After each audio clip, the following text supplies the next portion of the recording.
wait for your turn to speak. You cannot speak or make comments from the gallery. And number 5, please start your comments by stating who you are and spelling your name. With one exception, by someone who's not involved in this case, there have been no issues from anyone in the gallery throughout these proceedings. I thank you for that, and I ask that you please continue to conduct yourselves in the same manner. Please remember that it is my duty and my responsibility to defend and uphold the authority and dignity of the court. All right, with that announcement, Ms. Teach McGuire, are the people ready to proceed? Yes, sir. Okay. Who would you like to call first today? Lori Renfro. Jesse Childress, who the court may recall, that guy murdered with a shotgun in the theater. This is by Gail Childress, and Gail is G-A-Y-E-L. Childress is C-H-I-L-D-R-E-S-S. She's the grandmother of homicide victim Jesse Childress. My name is Gail Childress. I am the grandmother of Jesse Childress, a murdered victim of the theater shooting. This crime stole from our family my firstborn grandson, the joy of our family. As grandmother, I see the impact on the loss of Jesse and how this tragic loss has affected 10 families. They are as follows. Galen Childress, and that is spelled G-A-Y-L-I-N, Childress. My daughter, Galen, and Jesse's aunt. Jesse and Galen were only a few years apart and were very close. Jesse lived with us in his early years, and Galen and Jesse were like brother and sister. This crime stole the closest person and confidant away from her and changed her life forever.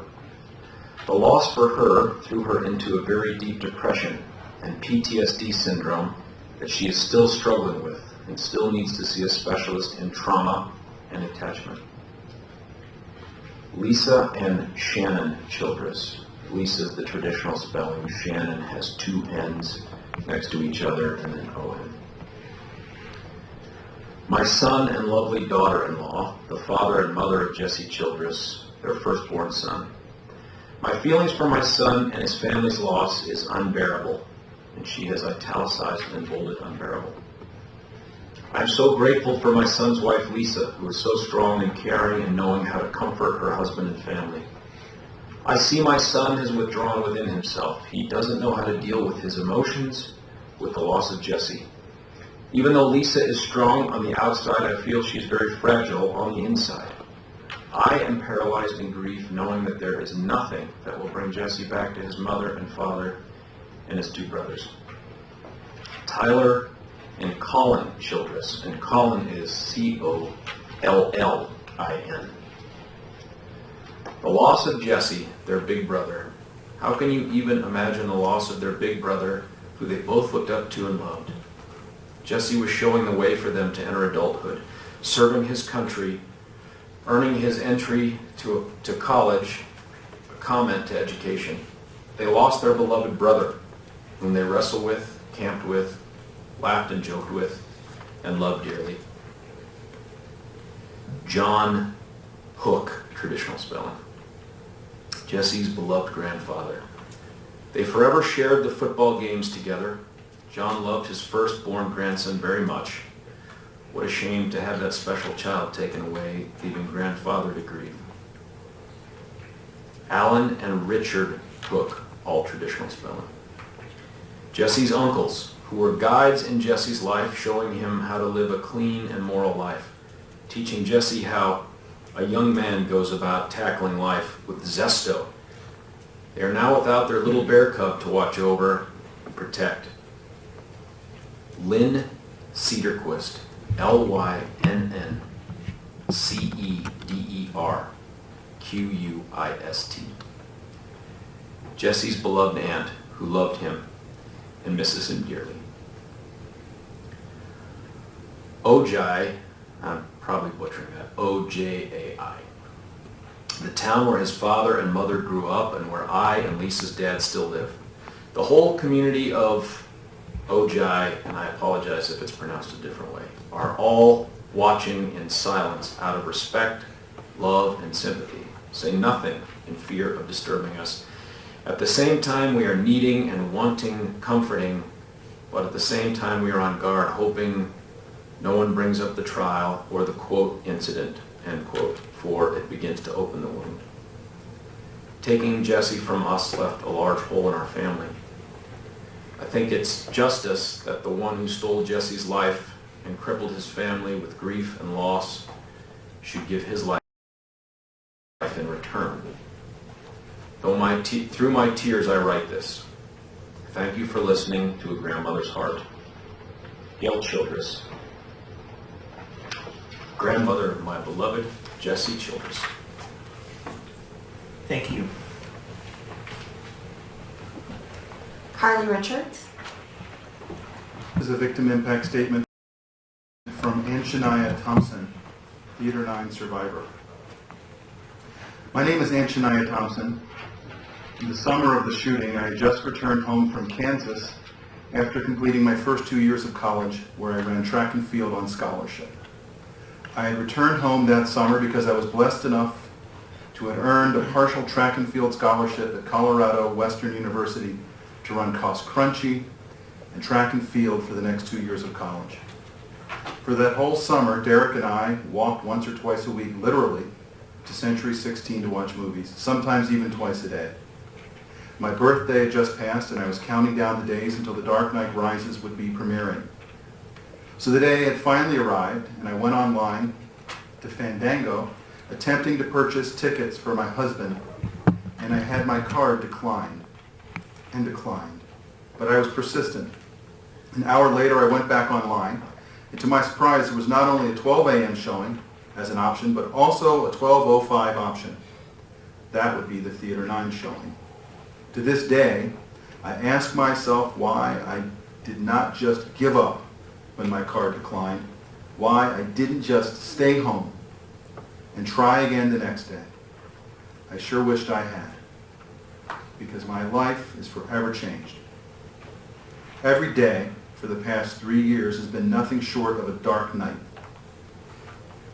Although I have not spoken to a therapist except once, and had counseling sessions with my pastor at my church, I suffer a great deal from paranoia. Everywhere I go, I feel like someone might shoot me or my family, and most my husband. I run to my car at night, and even in the day, as soon as I shut the door, I lock them. Not that it could protect me from a bullet, but it still makes me feel a little safer. Entering the second year, my family encouraged me to go to the movies, and that I should no longer let what the defendant did to all of us keep this hold on me. So I went to the movies, and I must say that it was the second hardest day of my life. I stared at every single person in the building and every door as I walked in the building. And that is when I started to smell the tear gas. Then, when I could feel my eyes burning, that's when I could feel the soda spilling all over my legs and arms. That's when I could feel myself running to the top of the theater, across to the exit, that I was unaware of stumbling over people who were still hiding on the floor. Blind, unable to see or feel anything at that moment. I remember getting out of the theater, outside the parking lot, unable to breathe from the suffocation of the gas, hiding under a truck, face planted in the ground, not knowing if there was more than one shooter, not knowing if I was safe. Never would I have guessed that one man could have been capable of plotting alone a crime that impacted not only my life, but hundreds of others. As I look back to that year, I will have you know that I never went to Colorado Western State University to continue doing what I loved, which was running. I could not bring myself to put my hands to the ground with my head down, waiting for a volunteer veteran to shoot a gun, signaling me to run. Because that was not longer my idea of fun and competition. That is now my idea of terror and fear. I sometimes find myself daydreaming about what happened that night and how I'm in the grocery store or at work, and sometimes someone walks in shooting because they had a bad day. I would just like to ask everyone here in the courtroom today, if you do not already, Be kind to those around you, and be careful of how you talk to people, how you address people, and think about what you say before you say things. Why? Because maybe, just maybe, if this defendant would have felt a little more love from those around him, maybe this could have been prevented. Not excusing his actions at all, or blaming the lack of love entirely for why he felt no self-worth. But you would be surprised at how much you can make a difference in someone's life simply by saying, you look pretty today, or you did a good job today, or even smiling at someone could have a huge impact on people and possibly prevent things from happening like this in the future. Because I would never want anyone to feel this pain that all of us here feel today. Mr. Orman, could you spell the first name? I beg your pardon, Your Honor. That's all right. It's A-N-S-H-A-N-Y-A, and Thompson is T-H-O-M-P-S-O-N. Great, thank you. Ms. Stitch McGuire? Blossom of a Cross. Was a Theater 9 victim who was severely injured by gunshots to his leg and his arm. Joshuanowlan. He filled out the victim impact statement in describing how the crime has affected his life and his family. It is very hard to describe into words how my life has changed by this horrendous crime. Over the course of the past 3 years, I have developed PTSD. I have constant day-to-day flashbacks of the shooting and the screaming. I also have to live with the constant reminder as I have to endure daily physical pain which will follow me for the rest of my life. I've been unable to maintain or fulfill a reasonable social relationship with my friends and family during my time of grievance. To this day, I lie and put on a good face to my friends, co-workers, children, family, and loved ones, so that they don't have to worry about me and feel the need to try to figure out how to make me feel better. I now have to walk with a cane and endure looks from strangers of why.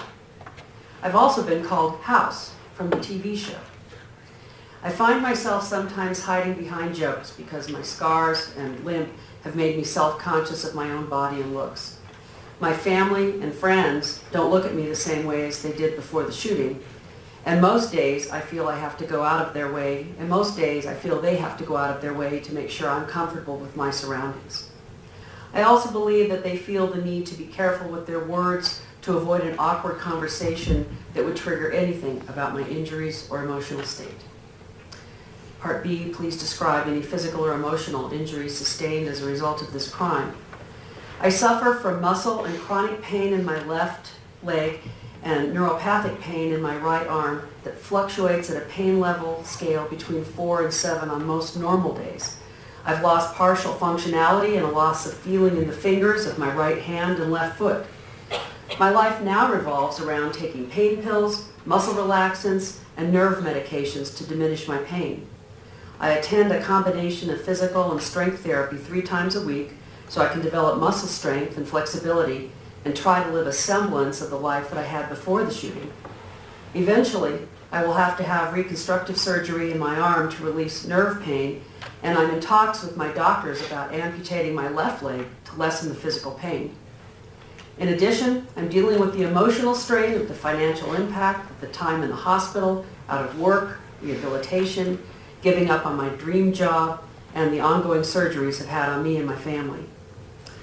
What do you believe could be done to assist in repairing the harm inflicted on you and your family? He wrote, there is nothing that can permanently be done to repair the injuries that were inflicted on me. Constant surgery and physical therapy are the only options that I have. Compensation to cover my physical therapy and the building hospital expenses for past and future surgeries are the only restitution I believe I can benefit from at this time. Conditions that he would like to see the court impose on the defendant. I would like to hear a formal apology from the defendant to me, the rest of the families and victims that were affected